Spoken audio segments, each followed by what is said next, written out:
আহা কি আনন্দ, আহা কি আনন্দ, আকাশে সূর্য নিচে মাটি, আহা কি আনন্দ, আহা কি আনন্দ, আহা কি আনন্দ। আরে ও গোপাল দাদা, গোপাল দাদা, এই সকাল সকাল কি আবার পিছু ডাকলো? আরে আমি গো আমি। আমি তো আমি নামে কাউকে চিনি না। আর তুমি একটু পেছন ফিরে তাকাও তো। আমি তো সামনে যাচ্ছি, পেছনে তাকাবো কেন? ঠিক আছে, তাহলে আমি তোমার সামনে আসছি। আরে দৌড়াচ্ছ কেন? হ্যাঁ, আরে দাঁড়াও দাঁড়াও বলছি, দাঁড়াও, নইলে কিন্তু আমি মহারাজের কাছে যাব। হ্যাঁ, ও ভোলা তুমি? আরে আগে বলবে তো, আমি করছিলে কেন?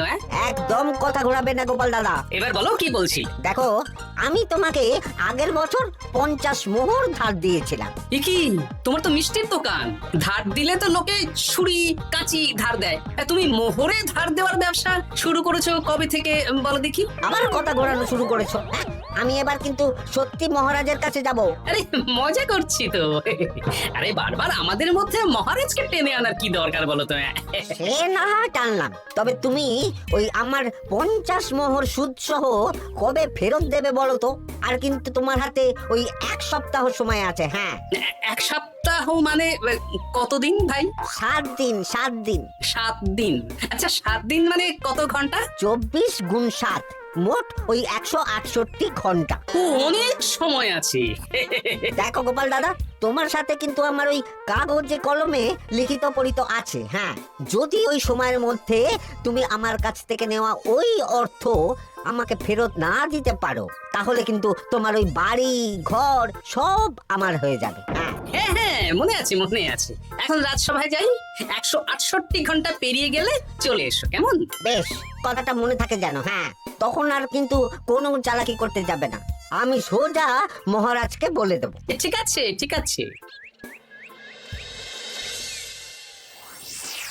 দেখুন মহারাজ, নিজের চোখেই দেখুন, সবাই হাজির, শুধু গোপাল ধা। সত্যি গোপাল ইদানিং আবার দেরি করে আসা শুরু করেছে। ওকে আচ্ছা করে ধোলাই দিন, তাহলেই চলে আসবে। কাজের কাজ তো কিছু করে না, শুধু বসে থাকে, তাতেও এই। যা বলেছেন মন্ত্রী মশাই। আমার মতে গোপালকে রাজসভাতেই বেঁধে রাখুন, তাহলে আর বাড়িতে যেতেও হবে না, আর দেরি করে আসবেও না। রোজ রোজ গোপাল করে রাজসভায় আসতে দেরি, তাই এবার তার পায়ে পড়াতে হবে বেড়ি। এই তো মহারাজ চলে এসেছি। আর বলবেন না, রাস্তায় ভোলা ময়রা চেপে ধরেছিল। থাক, আর অজুহাত দিতে হবে না। নেহাত ভাগ্যের জোরে এই রাজসভার চাকরিটা পেয়েছিল। মহারাজ ভালো মানুষ, তাই তোমাকে পুষছেন। আচ্ছা আপনি কি বলতে চাইছেন কি? আমি বলতে চাইছি যে মহারাজ যদি তাড়িয়ে দেন, তাহলে তোমার কি কিছু করে খাওয়ার যোগ্যতা আছে গোপাল? আপনার নিজের যোগ্যতা আছে? আছে বলেই বুক ফুলিয়ে বলছি। হ্যাঁ, মন্ত্রী এটা একটা ভালো প্রসঙ্গ তুলেছে। আমার রাজসভার সকল সভাসদদের বলছি, যদি কোনো কারণে তোমাদের চাকরি চলে যায়, তাহলে তোমরা কি করবে একবার ভেবে দেখেছো? না মহারাজ, ভাবনাটা আমি সঠিক সময় কাজে লাগাই, ওই অকারণে ভেবে মাথা খারাপ করতে চাই না। আহা, রাজসভার চাকরিটা তো তোমাদের পেশা। এই পেশার বাইরে তোমরা কে কি করতে পারবে? দেখুন মহারাজ, আমি তো ভেবেই দেখেছি যে যদি রাজসভার চাকরি না থাকতো, তাহলে আমি ব্যবসা করতাম। আমি মহারাজ যদি বিজ্ঞানী না হতাম, তাহলে শিক্ষা দান করতাম। আমি তো ছবি আঁকতাম, কলম না থাকলে আমি তুলি ধরবো। আমি কামারশালায় কাজ করতাম। আমার তো ছোটবেলায় মূর্তি বানানোর শখ ছিল, আমি মৃৎশিল্পের কাজ করতাম। কি গোপাল, এবার তুমি বলো। সবাই তো কিছু না কিছু বিকল্প ভাবনা চিন্তা করে রেখেছে। দেখুন মহারাজ, অনেক ভেবে দেখলাম আমার কাজ তো ভাড়ামো, তাই আমি লোক হাসিয়েই পয়সা রোজগার করব। আর বিশেষ কোনো গুণ তো আমার মধ্যে খুঁজে পাচ্ছি না মহারাজ। বেশ, আমি একটা ছোট্ট পরীক্ষা নেব। আজকের পর থেকে আগামী 7 দিন, আর এই 7 দিন তোমরা তোমাদের যা মন চায় সেটা করে রোজগার করবে। আমি তো খেতে ভালোবাসি। তাহলে খাবে। গোপাল হয় মুখ খুলে থাকে, নইলে চোখ বন্ধ করে। ও শুধু দুটো কাজই ভালো করতে পারে। আর 7ম দিনের শেষে বিচার হবে কে কত রোজগার করেছে। যার রোজগার সবচেয়ে বেশি হবে তাকে আমি দেব 100 মোহর উপহার। আর মহারাজ, যে সবচেয়ে কম রোজগার করবে, তার বেতন থেকে আগামী 10 মাস 10 মোহর করে কাটা হবে। কি রাজি তো? হ্যাঁ, রাজি রাজি। আমি জানি যে গোপাল ফুটো করিও রোজগার করতে পারবে না, তাই গোপালই হারবে।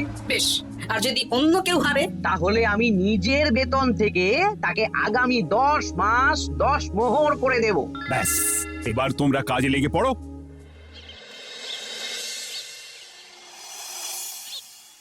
এ কি গিন্নি, আজকেও নিরামিষ? হ্যাঁ, আজকেও নিরামিষ খেতে হয়। হ্যাঁ, রোজই তো কিছু না কিছু একটা লেগে আছে তোমার। আমাদের পুরো শরীরটাই তো আমিষ। হ্যাঁ, তাহলে আমিষ খেতে বাধা কিসের বলো দেখি? বেশি তর্ক করতে হবে না বাপু। তা তোমাকে ডিম বানিয়ে দেবো? হ্যাঁ, না, আমি মানুষই ঠিক আছে গিন্নি। আরে তোমাকে ডিম বানাবো বলেছি নাকি? আমি বললাম তোমার জন্য ডিম বানিয়ে দেবো। জন্যটা তো বলনি তখন। আরে তাড়াতাড়ি দাও, তাড়াতাড়ি দাও। এখন কদিন শুধু খাবো আর ঘুমাবো, 7 দিন ছুটি। ছুটি মানে? সেসব পরে বলবো গিন্নি। যাও গিয়ে ডিম সেদ্ধ বসাও। আরে করছোটা কি? বাড়িতে যা মোহর আছে সব তুলে কোথায় নিয়ে যাচ্ছো? আড়ত বাজারে। কেন কেন? তুমি আড়তে গিয়ে কি করবে? আড়তটাই কিনে নেব। কেন? তাহলে খোলা বাজারের সব ব্যবসায়ী আমার কাছে আসতে বাধ্য হবে, আর আমি ভালো মুনাফা রেখে সব বিক্রি করব। এ কি? রাজবাড়ির সুখে চাকরি ছেড়ে দিলেন নাকি? না না না, এখন 1 সপ্তাহ ব্যবসা করে মহারাজের কাছে আমার যোগ্যতা প্রমাণ করব। সব পরে বুঝিয়ে বলবো। হ্যাঁ, আমি আপনাকে সব শিখিয়ে দেব। তাহলে ভাই ওই আগামীকাল সকাল থেকে কাজে লেগে পড়বো, কেমন? তাহলে বুঝতে পারলেন তো যে কি করতে হবে? হ্যাঁ হ্যাঁ জমিদার মশাই, কবিতা লেখা যেমন আমার পেশা, তেমনি চিত্রশিল্প আমার নেশা। তাহলে তো আর কোনো চিন্তাই নেই। আশা করি খুব সুন্দর ছবি আঁকবেন। আপনি 1 সপ্তাহ পর এই মন্দির চিনতেই পারবেন না। এই নিন আপনার জন্য 50 মোহর অগ্রিম। মন্দিরের চিত্রকলা শেষ হয়ে গেলে আরো 50 মোহর দেব, ঠিক আছে? বেশ।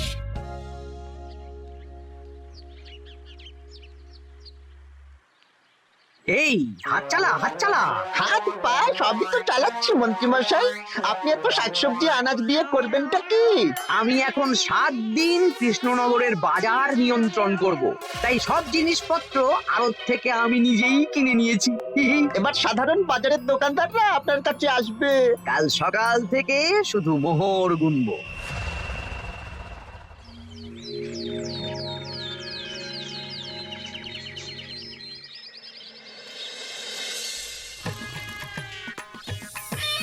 আরে এত বেলা হয়ে গেল, আর কত পড়ে পড়ে তুমি ঘুমোবে?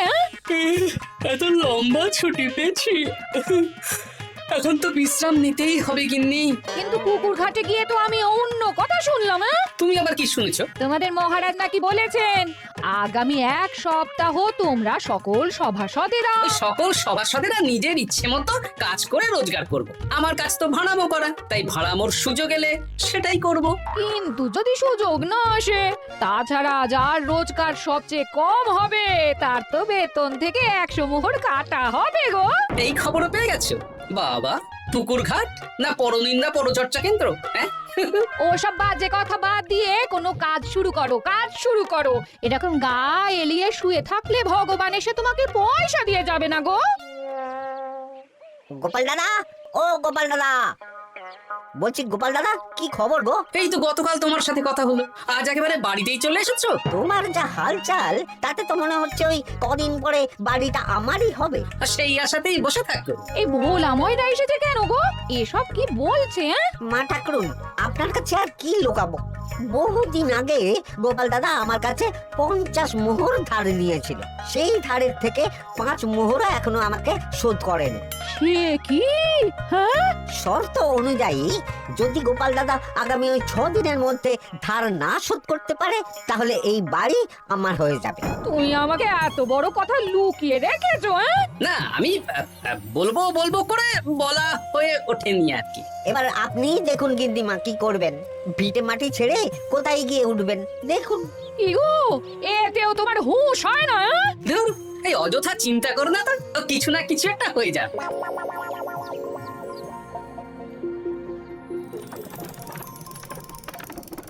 বাবা পণ্ডিত মশাই, আপনি তো এর মধ্যেই কাজ শিখে গেছেন। আমি তো ছোট থেকেই মাটির পুতুল বানাতে ভালোবাসতাম, বিভিন্ন দেবদেবীর মূর্তি নিজেই বানাতাম, তারপর পুজো করতাম।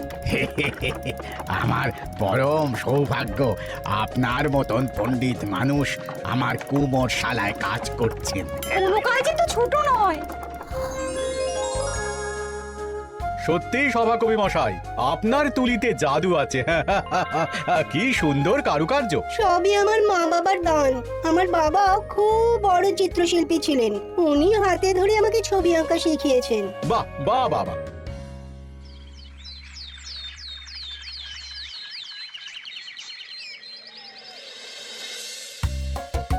এই যে পুটি, আজকে তো একটা মজার জিনিস শেখাবো। কি জিনিস? নয়ের নামটা তো তোরা পড়েছিস? হ্যাঁ। বল তো। 9 একে 9, 9 দুগুণে 18, 3 9 27, 4 9 36। ঠিক আছে ঠিক আছে, এবার থাম। পুরো মুখস্থ। সে তো বুঝতেই পারছি, এবার মজার জিনিসটা দেখ। 9 কে 9, 9 দুগুণে 18, 18 মানে কি? 1 10 8। হ্যাঁ, এবার 1-এর সাথে 8 যোগ কর, কত হয়? 9 3 9 কত? 27। 2-এর সাথে 7 যোগ করলে কত হয়? 9। 36-এর 3-এর সঙ্গে 6 জুড়লে 9। আরে বাস, দারুণ তো। হ্যাঁ হ্যাঁ, সত্যি বিজ্ঞানী মশাই, আপনি কি সুন্দরভাবে পড়া বোঝান। এটা তো আমার নেশা।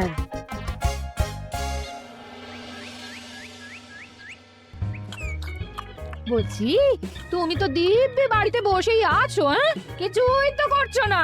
সত্যি বলো তো, তুমি ভাড়া মোছাড়া আর কি কিছু করতে পারো? এই ওই আদেশ করতে পারি। গেনে আর একটু তরকারি দাও তো, জলের ঘটিটা দাও না। যত সব। আচ্ছা, সত্যি তো ভাড় না হলে আমি কি হতাম? আমি কুমোর হতাম। মাটির কাজ শুনেছি খুব সোজা, যাই কুমোর পাড়া যাই।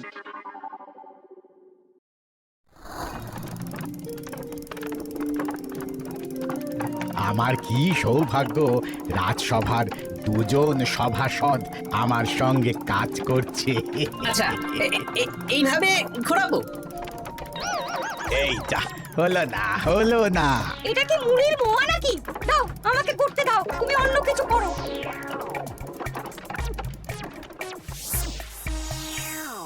বলো গোপাল দাদা, কি দেবো? মুড়ির মোয়া, তিলের নাড়ু? আমি কিনবো না গো, বানাবো। হ্যাঁ, কি বানাবে? ওই মুড়ির মোয়া। কদিনের জন্য আমার একটা কাজ দরকার, বুঝলে? তা বেশ, তাহলে এসো, এই পিছনেই আমার কারখানা, গুড় মুড়ি সব রাখা আছে, বানাও। এই দেখো, এই যে গুড়ের হাঁড়ি আর ওই যে মুড়ির বস্তা, এবারে বানাও। বেশ, আমি তবে সামনে দোকানটা সামলাই।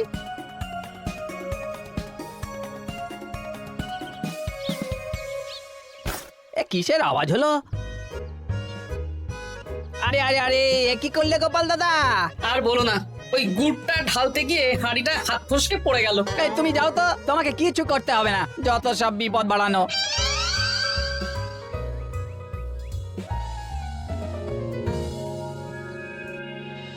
তোমার দ্বারা কিছুই হবে না। হ্যাঁ, সত্যি তো, আমার দ্বারা যে কিছুই হবে না গিন্নি। তাহলে তুমি করবেটা কি? এমন করে বলো না গিন্নি, সবারই খারাপ সময় যায়। আর খারাপ ভালো, যে সামান্য মুড়ির মোয়া বানাতে পারে না তার মুখে এসব মানায় না, মানায় না। এদিকে বাজারে সবজির দাম হু হু করে বেড়ে গেছে। তাই নাকি? বলি, তুমি জানবে কি করে? কদিন তো শুয়ে বসে আছো, আমি তো বাজার দোকান করি। মন্ত্রী মশাই এখন আড়ত সামলাচ্ছেন আর সাধারণ বিক্রেতাদের চড়া দামে বিক্রি করছেন। হ্যাঁ, ও বেটা জীবনে শোধরাবে না। উনি তো তাও ছলে বলে রোজগার করছেন গো। আর তাছাড়া অনেকে পথে গান শুনিয়েও রোজগার করেন, সেটাও তো তুমি পারবে না। হ্যাঁ, এই তো পেয়েছি। 6 দিনের মাথায় তো রাজসভায় একটা বৈঠক হবে, সেদিনই আসল মজা জমবে। কিসের মজা গো? সেটা সেদিনই বুঝতে পারবে।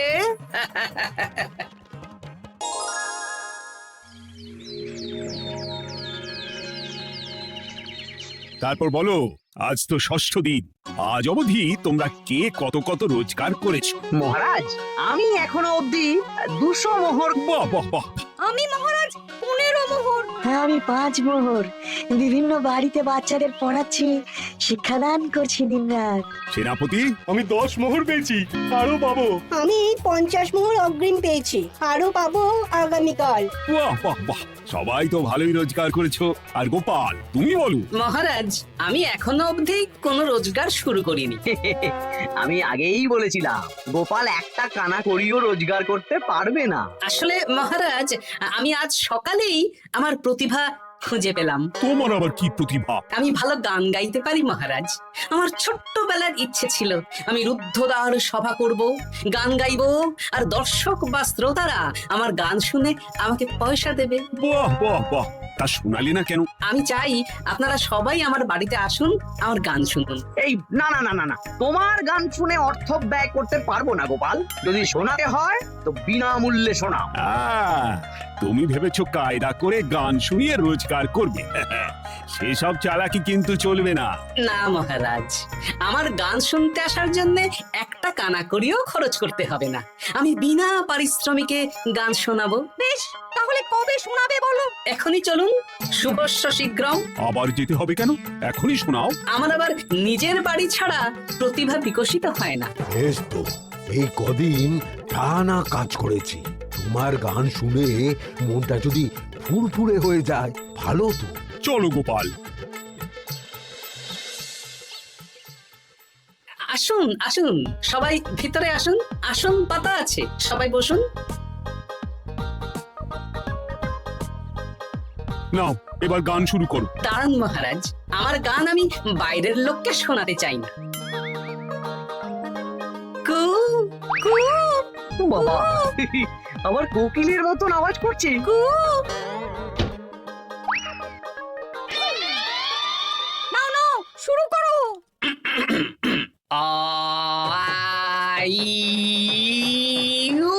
ওরে বাবা রে বাবা, আরে এত চিৎকার করছো কেন? থামো থামো থামো। এটা ভালো লাগছে না? অন্য গান শোনাচ্ছি তাহলে। আকাশে মেঘে বাতাসে বায়ু, জ্যোতিষী বলেছে আমার 100 বছর আয়ু।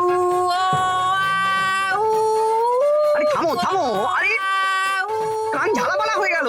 না, থামতে আমি পারবো না, গান শুনতেই হবে। ওরে ওরে বাবা রে বাবা, এই কানে তালা লেগে গেল, আমি পালাই। পালাতে পারবেন না, বাইরেও তালা দেওয়া আছে। বাইরে তালা খুলতে বলো। বাইরে বেরোতে হলে প্রত্যেককে 100 মোহর দিতে হবে। আমরা তো আগেই বলে দিয়েছি, তোমার গান শোনার জন্য কোনো পয়সা দিতে পারবো না। এটা তো গান শোনার জন্য নয়, বাইরে যাওয়ার জন্য। আমার গান শুনতে আসার জন্য কোনো অর্থ লাগে না। গান শুনে বাইরে বেরোতে গেলে অর্থ লাগবে। জনপ্রতি 100 মোহর মাত্র। কি জ্বালাতন! হয় দিন, নইলে আবার শুরু করছি। থামো থামো। আপনারা কি সবাই দেবেন, না এখানেই থাকবেন? এই আমার কাছে এখন 50 মতন মোহর আছে। আমার কাছে 5 মোহর আছে। সে আমি লোক পাঠাচ্ছি আপনাদের সবার বাড়িতে। পুরো অর্থ পাবো, তারপর সবাইকে ছাড়বো। আচ্ছা, এটা কি ঠিক করলে গোপাল? দেখুন মহারাজ, আমি কথা নিয়ে খেলি। সব সভাসদেরা 6 দিন খেটে যা না রোজগার করেছে, আমি শুধু বুদ্ধির জোরে আর ভাড়ামো করে ঘন্টা খানেকের মধ্যে তার থেকে বেশি রোজগার করে নিলাম। যদিও এখনো একদিন সময় আছে। সত্যি গোপাল, তোমার বুদ্ধির জবাব নেই। মন্ত্রী মশাই, যে সবচেয়ে কম রোজগার করবে আপনাকে কিন্তু তাকে আগামী 10 মাস 10 মোহর করে দিতে হবে। হ্যাঁ নয় হ্যাঁ, এরকমই তো তুমি মুখ বড় করে বলেছিলে। গিন্নি কই গো, ভোলাকে ডেকে আনো, ওর ধার আজকেই শোধ করে দেব। হ্যাঁ, যাচ্ছি। হ্যাঁ, আমরাও যাচ্ছি। গোপাল, কালকে রাজসভায় এসে তোমার পুরস্কারের অর্থটাও নিয়ে যেও। সে তো নিশ্চয়ই।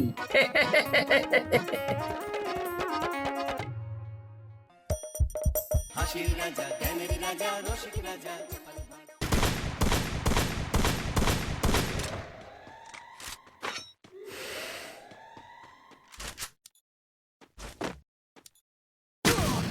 Capturing the defense airdrop.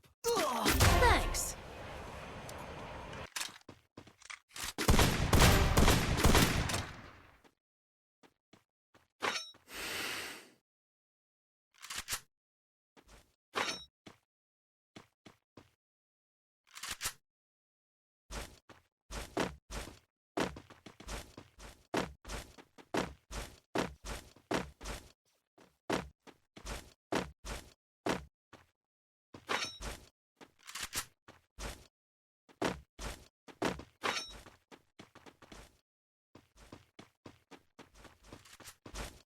Head there.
Double kill.